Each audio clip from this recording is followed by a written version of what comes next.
त्यामुळे कोणाचं काय फेल्युअर आहे ह्याबद्दल त्यांनी न बोललेलं बरं. त्यांच्या कार्यकाळामध्ये काय काय घटना ह्या मुंबईमध्ये घडत होत्या मुख्यमंत्री असताना किंवा महाविकास आघाडीचे गृहमंत्री असताना, ह्या विषयावर मला आता काही बोलायचं नाही. फक्त जी घटना घडली ती घटना आम्ही शिवसेनेने फार गांभीर्याने घेतलेली आहे आणि कुठल्याही परिस्थितीमध्ये आमच्या पक्षाचे प्रमुखाने राज्याचे उपमुख्यमंत्र्यांबद्दल जर अशा प्रकारचं वक्तव्य कोणी करत असेल आणि चुकीचं काही बोलत असेल तर शिवसैनिक कधी गप्प बसणार नाही. राहुल कनाल आणि सरमळकर यांच्या माध्यमातून जो काही प्रकार घडलेला आहे त्या प्रकाराचं आम्ही समर्थन करणार नाही, परंतु शेवटी ते शिवसैनिक आहेत. मी मंत्रीनंतर आणि शिवसैनिक आधी आहे. आमच्या पक्षाच्या प्रमुखाबद्दल जर कोणी असं वक्तव्य करत असेल आणि तशा प्रकारचं चीड आणणारं गाणं जर कोणी प्रकाशित करत असेल तर तो निश्चितपने कुठल्याही शिवसैनिकाला राग येणार आहे.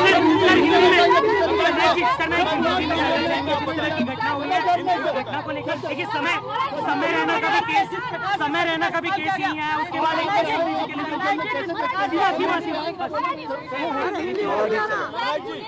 सर समय रहना का भी राज्यभरामध्ये जेव्हा कायद्याची निर्माण झालेला असताना तुमची कार्यकर्त्याशी फोडाफोडी करत असेल तर कुठेतरी सत्तेत असलेले जे पदाधिकारी नाही बघा, कुठल्याही पक्षाच्या प्रमुखाबद्दल आणि जे ह्या राज्याचे लोकप्रिय मुख्यमंत्री राहिलेले आहेत, आता सध्या राज्याचे उपमुख्यमंत्री आहेत, त्यांच्याबद्दल जर असं काही वातावरण खराब करणारं वक्तव्य कोणी करत असेल किंवा गाणं प्रकाशित करत असेल आणि त्यामध्ये काहीतरी राजकीय रंग असेल तर आमचे शिवसैनिक गप्प बसणार नाही. मी कुठल्याही तोडफोडीचं समर्थन या राज्याचा मंत्री म्हणून करणार नाही. पण शेवटी मी सुद्धा आधी शिवसैनिक आहे आणि नंतर मंत्री आहे. त्यामुळे आमच्या पक्षाच्या प्रमुखांबद्दलचं जे वक्तव्य या ठिकाणी झालेलं आहे त्याचा मी निषेध व्यक्त करतो.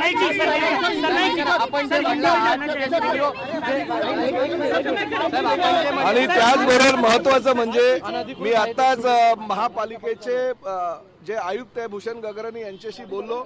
या स्टुडिओमधून अनेक गैरप्रकार घडलेले आहेत. या स्टुडिओमध्ये देशाच्या पंतप्रधानांविषयी सुद्धा अर्व्याच्या शब्दामध्ये काहीतरी चित्रित झालेलं आहे. या स्टुडिओमध्ये राज्याचे अनेक जे मंत्री आहेत किंवा काही राजकीय पक्षाचे नेते आहेत त्यांच्याबद्दल चित्रीकरण झालेले आहे. आणि ह्या स्टुडिओमध्ये अनेक प्रकारचे अशा घटना घडलेल्या आहेत ज्या घटनेमुळे ह्या मुंबईचं वातावरण गढूळ होईल. त्यामुळे तो अनधिकृत स्टुडिओवर तात्काळ कारवाई करावी अशी सूचना मी मुंबई महानगरपालिकेचे आयुक्त भूषण गगरानी यांना केलेले आहे.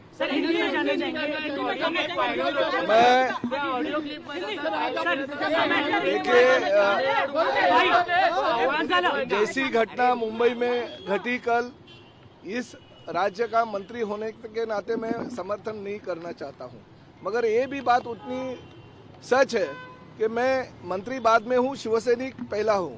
और हमारे जो शिवसैनिकों ने किया वो इसलिए किया क्योंकि हमारे पार्टी के प्रमुख और राज्य के लोकप्रिय मुख्यमंत्री रह चुके और अभी के उप मुख्यमंत्री आदरणीय एकनाथ जी शिंदे साहब के बारे में अगर गलत सलत कुछ भी कोई गाने के जरिए या अपने जो जबान उनको दी है उसके जरिए अगर गलत सलत कुछ बोलते रहेंगे तो हमारे शिवसैनिक कभी भी माफ करेंगे नहीं किसी को भी.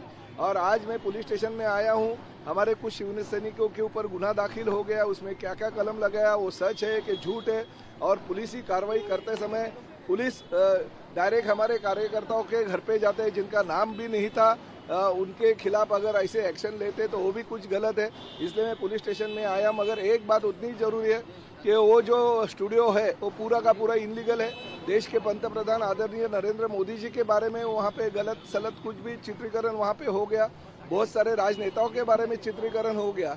और ऐसे इनलीगल स्टूडियो को क्यों सपोर्ट कोई अगर पार्टी करता है तो वो भी देखना चाहिए, उसकी भी जांच होनी चाहिए. मैंने मुंबई महानगर पालिका के आयुक्त भूषण गगरानी जी से कहा है कि तुरंत वो अगर इनलीगल स्टूडियो होगा तो उसके ऊपर तुरंत कार्रवाई होनी चाहिए. संजय राउत सबने इस घटना का विरोध किया है, सबने सरकार का. देखिए, ऐसे लोगों ने उसका समर्थन किया जिन लोगों का समर्थन उस गाने के लिए है.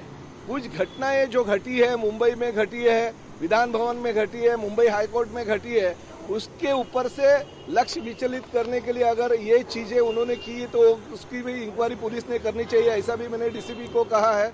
और साथ ही में ये भी है कि 3 जनवरी को वो अगर गाना वो जो चीजें है वो चित्रीकरण उसका किया जाता है और बाद में अगर कल का कल यानी 70-75 दिन के बाद में वो अगर लोगों के सामने रखा जाता है तो इसके ऊपर भी ध्यान देना चाहिए। पुलिस ने इसकी इंक्वायरी करनी चाहिए। सर आपको किस पे शक है, इसके पीछे कौन है, आपको किस पे शक है सर, कौन है जो मकसद जिस प्रकार से वीडियो सामने आया? देखिए मैं किसके बारे में कुछ भी बताना नहीं चाहता हूँ, मगर ये हकीकत है कुछ चीजें जो होती है उसके ऊपर लक्ष्य विचलित करने के लिए ऐसी चीजें होने की शक्यता है ना शासन का है। मैं हम लोग किसी का देखिए वो काम पुलिस का है, पुलिस को मैंने बोला है कि पूरी की पूरी जांच होनी चाहिए। गोष्टीवरून लक्ष हटवण्यासाठी असे प्रकार घडले जातात। थेट जाऊया सभागृहाबाहेर, गोगावले सुद्धा बोलतायत, पाहूया आपण।